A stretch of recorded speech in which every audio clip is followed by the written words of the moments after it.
Hi, everyone. Today I'm going to talk about crisis management, reputation management.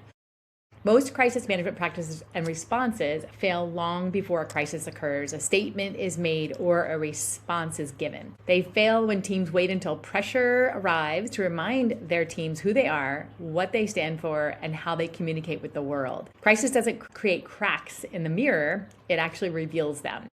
The most resilient organizations invest early and often in clarity checks and foresight to take steps to ease internal tensions when things go off course. They align leadership on values and principles, making a decision roadmap and a communications playbook, all that have thresholds before the cracks are tested. Not every issue requires a detailed response. Speed without alignment creates big damage. Sometimes silence can be strategic. Not every issue requires a detailed response, but all successful cases depend on communication both internally and externally in some way.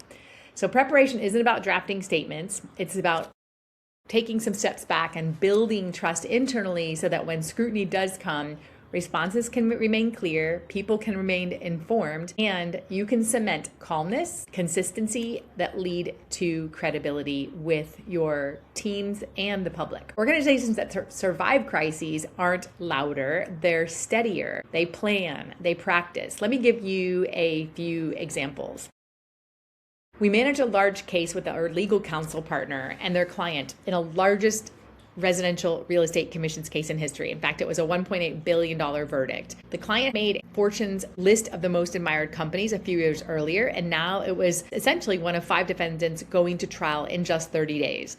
They were too big of a name to stay out of the press, and this requires a different reputation management strategy than, say, a smaller firm who likely could stay out of the news. A Tier 1 national broadcast media outlet chose our expert to interview about why the value exists for buyer agents. Selling agents, yes. Buyer agents, In fact, it was so good that they called back during the trial for another interview. With good preparation and relevant data, we informed the public of that importance. The largest residential real estate broker by agent volume held the spotlight and maintained its thought leadership during one of the most difficult times the industry has ever faced. I'll give you another example. We had a client that was dominating the CPG, consumer packaged goods industry in women's health product.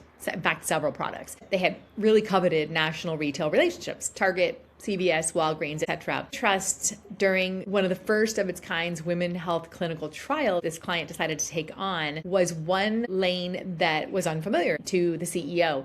So prudent, she prepared very well to inform her retailers, her customers, about her decision to do a clinical trial so that it didn't backfire and they got spooked to have pulled their products potentially from the shelves during that trial. There's consumer and cosmetic, if you will, and then there's trial products that are under investigation in an FDA trial. You don't mix the two. It's a delicate balance of separating the two lanes.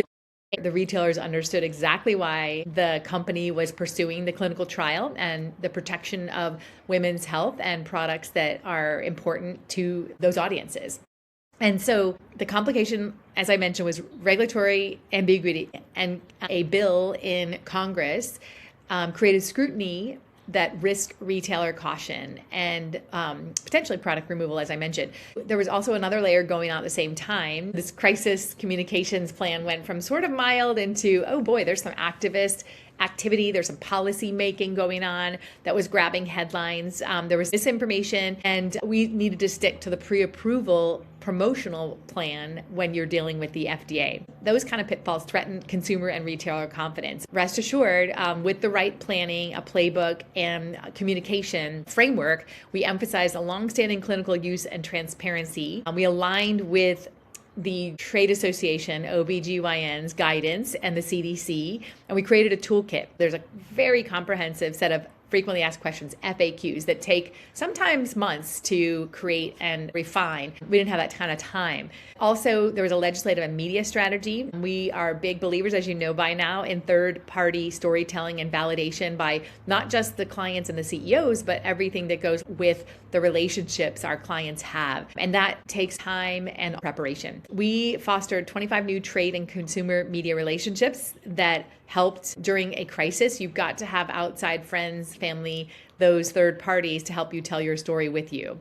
The retail industry was protected here because of planning and communication with each one, not on a mass scale level. And we encountered an interesting reporter situation, a really good healthcare reporter, a national outlet who, under today's circumstances, reporters are very pressed for time. In this case, I knew she was working on 3 or 4 other stories, but the article came out. I said, whoa, stop the press, please, let's talk. This is digital, thank God. It hadn't gone to print yet. And we were able to, again, show the delicate balance between a company that's managing consumer packaged goods, a cosmetic kind of product that's not over the counter, it's not FDA approved, with the trial that's happening on the same product with the same ingredient.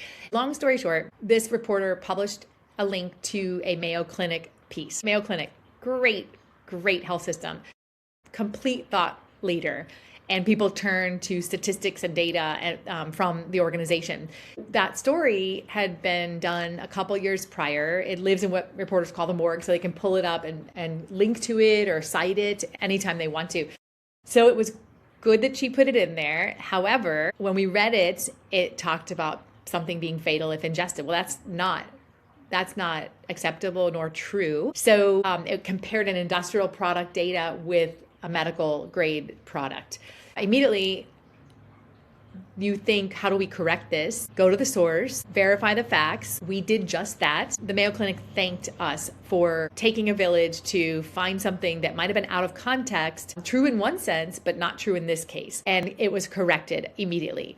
So when you go into your reputation management mode with your playbook, with your draft statements, with responses and sound bites, always remember to make sure that things are accurate, because there is human error. So at any rate, these 2 examples, a residential real estate commissions case and a consumer packaged goods company getting into the FDA clinical trial space, require a lot of foresight. And back to my original point that crisis management practices fail before a statement is written or a response is made without a playbook and a trained team and rehearsal. Practice what you're saying. Remind yourself of the good leadership and who you are as a company, as an organization. Calm internal tensions first, and then protect that credibility in the outside world.